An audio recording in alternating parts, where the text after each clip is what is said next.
وہ یہ میسیج دے رہی کہ دین میں پورے کے پورے داخل ہو جاؤ. کرک سورہ البقرہ کا یہ کہ دین میں پورے کے پورے داخل ہو جاؤ. دین کو مذاق مت سمجھو, اللہ کو مذاق مت سمجھو, رسول کو مذاق مت سمجھو. اپنے آپ کو جھنجھوڑو, ویک اپ کال دو, آنکھیں کھولو. دنیا میں تم کیا کرنے آئے تھے وہ کرنے والے بنو, بجائے کہ یہ کہ انہی شغل میلوں میں لگ جاؤ جن شغل میلوں میں پرانے قومیں لگی اور دیکھیں کہ کتنا انہوں نے اپنا نقصان کیا. تو اس لیے لیٹ سٹارٹ انشاءاللہ تعالی. سب سے پہلے میں کچھ انشاءاللہ آپ کو ورچوز آف سورہ البقرہ سناتا ہوں. یہ جو کتاب میں یوز کر رہا ہوں تفسیر کی, تفسیر ابن کثیر, انگلش کا ورژن ہے, اردو کا بھی ہے, آپ اردو بھی پڑھ سکتے ہیں. بٹ جیسا کہ بیک گراؤنڈ جاننا ایک سورہ کا بہت ضروری ہے, اور ہر سورہ کی ایک ٹون ہے. اللہ سبحانہ وتعالیٰ نے خاص ٹون میں بات کی ہے ہر سورہ میں. اس لیے میری گزارش ہے آپ سب سے کہ اس سے پہلے کہ کوئی سورہ ڈائریکٹ پڑھنا شروع کریں اس کا بیک گراؤنڈ جان لیجئے, بہت ضروری ہوتا ہے. سب سے پہلے میں آپ کو حدیث سناتا ہوں ترمذی کی, اور یہ حسن اور صحیح حدیث ہے. نبی اکرم صلی اللہ علیہ وسلم نے فرمایا, do not turn your houses into graves, اپنے گھروں کو قبرستان مت بناؤ. Verily Shaitan does not enter the house where Surah Al Baqarah is recited. شیطان وہاں نہیں انٹر ہو سکتا جہاں پہ سورہ البقرہ ریسائٹ کی جائے. How powerful this concept is, کہ نبی اکرم صلی اللہ علیہ وسلم نے فرمایا کہ اپنے گھروں کو قبرستان مت بناؤ. کچھ گھروں میں سونا سونا سا ماحول ہوتا ہے, کچھ گھروں میں محسوس ہوتا ہے کہ بہت نیگیٹو انرجی ہے, لڑائی جھگڑے, ظاہر ہے شیطان بہت ایکٹیو ہوتا ہے نا, ایسی چیزیں ہو رہی ہوتی ہیں اس گھر میں کہ شیاطین کا آنا بہت زیادہ میسر ہو جاتا ہے, بہت آسان ہو جاتا ہے. اور شیطان کے آنے سے نحوست ہوتی ہے, شر پھیلتا ہے, لڑائیاں پھیلتی ہیں. نبی اکرم صلی اللہ علیہ وسلم نے کہا کہ اپنے گھروں کو قبرستان مت بناؤ, قبروں جیسا ماحول مت بناؤ کہ سب ڈیڈ ہیں وہاں پہ اور کوئی ایکٹیویٹی نہیں ہو رہی. ایکٹیویٹی ایز ان کہ جسے کہتے ہیں نا زندہ دل, جہاں اللہ کی بات ہو, رسول کی بات ہو. جیسے آپ نے دیکھا ہے کہ ایک باغ ہے وہاں مرجھائے ہوئے پودے ہیں, اور ایک باغ ہے کہ وہاں پر کھلے ہوئے پودے. تو یہی بات ہے کہ اپنے گھروں میں کھلے ہوئے لوگ رکھو, اپنے دلوں کو کھلا ہوا رکھو. کیسے؟ سورہ البقرہ کی تلاوت کر کے. شیطان اس گھر میں داخل نہیں ہوتا جہاں پر سورہ البقرہ کی ریسیٹیشن کی جاتی ہے یا وہاں پہ ریسیٹیشن لگائی جاتی ہے. سوچیں کہ جس گھر میں شیطان نہیں داخل ہو سکتا اور وہاں سے مایوس ہو جاتا ہے, وہاں پر کس طرح حالات بہتر ہوں گے, پازیٹیوٹی کیسے آئے گی, وہاں پر آپس کے اختلافات کیسے ختم ہوں گے. تو this is an antidote and a beautiful surah, and really this is the cure for all the spiritual elements. جو روحانی بیماریاں ہیں, جو آپس کے اختلافات ہیں, جو نحوستیں چھائی ہوئی ہیں, سورہ البقرہ از دی آنسر. پھر نبی اکرم صلی اللہ علیہ وسلم نے فرمایا, ایک اور حدیث میں آتا ہے, اور یہ حدیث جو ہے یہ الطبرانی کی روایت ہے, ایوری تھنگ ہیز اے ہمپ اور ہائی پیک. جیسے اونٹ کا ایک ہمپ ہوتا ہے نا, اونٹ کی جو ہے وہ ایک پیک ہوتی ہے, تو اللہ کے نبی صلی اللہ علیہ وسلم نے فرمایا کہ ہر چیز کا ایک ہمپ ہوتا ہے, ہر چیز کی ایک پیک ہوتی ہے. And Al Baqarah is the high peak of the Quran. سبحان اللہ, Al Baqarah is the high peak of Quran. سورہ البقرہ میں پیک آف قرآن ہے, یعنی سورہ Al Baqarah, it is the hump of the Quran. And whoever recites Al Baqarah at night in the house, then shaitan will not enter that house for 3 nights. صحیح حدیث. And whoever recites it during the day in his house, then shaitan will not enter that house for 3 days. تو شیطان وہاں پر 3 دن کے لیے داخل نہیں ہوگا. یہ سورہ البقرہ کے ورچوز میں سے. اور پھر ایک اور حدیث میں آتا ہے, یہ جو حدیث ہے جی یہ ہے تحفات الازوازی کی, اور النسائی نے الکبریٰ میں اسے مینشن کیا, اور ابن ماجہ نے بھی مینشن کیا اسے. Learn our Quran and recite it. For the example of whoever learns the Quran, recites it and adheres to it, is the example of a bag that is full of musk whose scent fills the air. قرآن پڑھو, قرآن کو سیکھو, قرآن کو یاد کرو, کیونکہ اس شخص کی مثال جو قرآن کو سیکھتا ہے اور جو اس کو ریسائٹ کرتا ہے, اس کی تلاوت کرتا ہے اور اس پہ عمل کرتا ہے, اس انسان کسی, اس بیگ کسی ہے دیٹ از فل آف مسک, جو کہ پرفیوم سے اور مسک سے بھرا ہوا ہے. ہو سینٹ فلز دا ایئر, اور جس کی خوشبو ایئر کو فل کر دیتی ہے. سبحان اللہ. سورہ البقرہ جو شخص پڑھتا ہے, انفیکٹ قرآن, یہ قرآن کے بارے میں سارا کا سارا قرآن جو انسان پڑھتا ہے اس کی مثال ایسے ہے, اور عمل کرتا ہے. مین بات ہے عمل کرتا ہے, ریسائٹ کرتا ہے اور سیکھتا ہے. تو ہم یہ سیکھ ہی رہے ہیں نا, سورہ البقرہ کو سیکھنا چاہتے ہیں ہم, because it's going to set us free. یہ ہمیں آزاد کر دے گی انشاءاللہ تعالی. تو جو کوئی یہ کرتا ہے اس کی مثال اس بیگ کسی ہے جس کے اندر پرفیوم ہے, مسک ہے, اور اس وہ بیگ جہاں جہاں جائے گا تو وہ ہوا کو اور ایئر کو فل آف کہنا چاہیے کہ خوشبو سے تر کر دے گا, full of good smell and full of fragrance کر دے گا.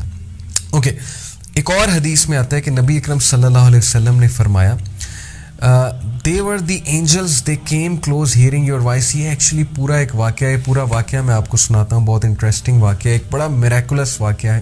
ایک صحابی کے ساتھ ہوا. ایک صحابی تھے اسید بن حذیر رضی اللہ تعالی عنہ. While he was reciting Surah Al-Baqarah at night and his horse was tied beside him, the horse was suddenly startled and troubled. سورہ البقرہ پڑھ رہے تھے رات کے ٹائم, اور ان کا جو گھوڑا تھا وہ ساتھ ہی بندھا ہوا تھا. تو گھوڑا ایک دم سے سٹارٹل کرنے لگ گیا, ٹربل کرنے لگ گیا, یعنی ہلنے لگ گیا گھوڑا ایک دم سے. When he stopped reciting, the horse became quiet. اور جب انہوں نے پڑھنا چھوڑا تو گھوڑا خاموش ہو گیا. And when he started again, the horse was startled again. اور جب انہوں نے دوبارہ سٹارٹ کیا تو گھوڑا دوبارہ سے ایک دم جو ہے وہ گھبرانے لگ گیا, سٹارٹل ہونے لگ گیا. So he started reciting again and the horse was startled and troubled once again. Usayd رضی اللہ عنہ said, narrating the incident, کہ اسید رضی اللہ عنہ نے نبی اکرم صلی اللہ علیہ وسلم کو کہا یہ انسیڈنٹ نیریٹ کرتے ہوئے, I was afraid lest it should trample my son Yahya. مجھے خوف آ رہا تھا کہ گھوڑا ایک دم سے اس طرح کیوں ہکلا رہا ہے, ایک دم سے کیوں ہڑبڑا رہا ہے, کیوں ہل رہا ہے اس طرح سے, کہیں ایسا نہ ہو کہ یہ میرے بیٹے یحییٰ کو ٹرمپل کر دے. I stood near the horse and saw something like a canopy over my head. میں گھوڑے کے قریب کھڑا ہوا اور میں نے دیکھا کہ میرے سر کے اوپر ایک کینپی سی ہے, جیسے ایک ٹینٹ سا ہوتا ہے, اور what seemed to be lamps in it, اور اس کے اندر لیمپس تھے, لائٹ نکل رہی تھی, rising up in the sky till it disappeared, اور یہ رائز ہو رہی تھی آسمانوں میں till it disappeared, کہ یہ وہاں سے پھر ڈسپیئر ہو گئی. The next morning acid informed the Prophet صلی اللہ علیہ وسلم of the incident. تو یہ سارا انسیڈنٹ, سارا واقعہ اسید رضی اللہ عنہ نے نبی اکرم صلی اللہ علیہ وسلم کو فرمایا. نبی اکرم صلی اللہ علیہ وسلم نے فرمایا those were the angels who came near to you for your voice, and if you had kept on reciting till dawn, it would have remained there till morning, when people would have seen it as it would have not disappeared. کہ اگر تم یہ پڑھتے رہتے Dawn تک تو لوگ تمہارے قریب آتے اور لوگ بھی دیکھتے اس معجزے کو. اصل میں یہ اینجلز تھے جو وہاں پر جمع ہو گئے تھے, اور وہ ان کی تلاوت سننے آئے تھے, یعنی سورہ البقرہ کی تلاوت وٹنس کرنے آئے تھے اینجلز. دس آلسو شوز کہ سورہ البقرہ از سو پاورفل کہ اینجلز اس کی تلاوت وٹنس کرنے ہوتے ہیں, اور ویسے بھی اینجلز سارے قرآن کی تلاوت وٹنس کرنے آتے ہیں, but this was some thing جو صحابی نے خود اپنی آنکھوں سے وٹنس کیا. ایک اور حدیث میں آتا ہے, دا پروفٹ صلی اللہ علیہ وسلم سیڈ دیٹ شیطان فلیز from a house where Surah Al Baqarah is recited. شیطان اس گھر میں انٹر بھی نہیں ہوتا جہاں پر سورہ البقرہ ریسائٹ کی جاتی ہے. میں پہلے ہی بتا چکا ہوں. ایک اور حدیث میں آتا ہے, if somebody recited the last 2 verses of سورہ البقرہ at night, that will be sufficient for him. اگر کوئی رات کو سورہ البقرہ کی آخری 2 آیات پڑھتا ہے تو اس کے لیے کافی ہو جائیں گے. بیوٹیفل حدیث. اور آخری 2 آیات میں کیا ہی فلسفہ ہے زندگی کا. انشاءاللہ میں پوری کوشش کروں گا رمضان میں مکمل کریں اور آخری 2 آیات کی طرف بھی آئیں. ثابت یہ ہوا کہ سورہ البقرہ, ایک تو شیاطین اور میجیشنز اس سے بہت گھبراتے ہیں. جس گھر میں سورہ البقرہ پڑھی جاتی ہے وہاں شیاطین نہیں انٹر ہوتے, وہاں کوئی برے اثرات نہیں آتے. میجیشنز کے لیے موت ہے. میجیشنز کالا جادو کرنے والے سورہ البقرہ سے ڈرتے ہیں. پھر سورہ البقرہ قیامت والے دن انسان کی سفارش بھی کرے گی. ایک حدیث میں آپ کو, بہت لمبی حدیث ہے, مسند احمد کی چھوٹی کر کے سناتا ہوں. نبی اکرم صلی اللہ علیہ وسلم نے فرمایا, learn Surah Al-Baqarah and Al Imran because they are 2 lights and they shade their people on the day of resurrection, just as 2 clouds, 2 spaces of shade, or 2 lines of flying birds. The Quran will meet its companion in the shape of a pale-faced man on the day of resurrection when his grave is opened. The Quran will ask him, "Do you know me?" The man will say, "I do not know you." بڑی خوبصورت حدیث ہے کہ قرآن ایک پیل shape مین کی صورت میں انسان سے قبر میں ملے گا، یعنی ایک انسان کی صورت اختیار کر کے، اور پوچھے گا کہ کیا تم جانتے ہو میں کون ہوں؟ شخص کہے گا نہیں. The Quran will say, "I am your companion, the Quran which has brought you thirst during the heat and made you stay up during the night. Every merchant has his certain trade, but this day you are behind all types of trade. Kingship will then be given to him in his right hand, eternal life in his left hand, and the crown of grace will be placed on his head."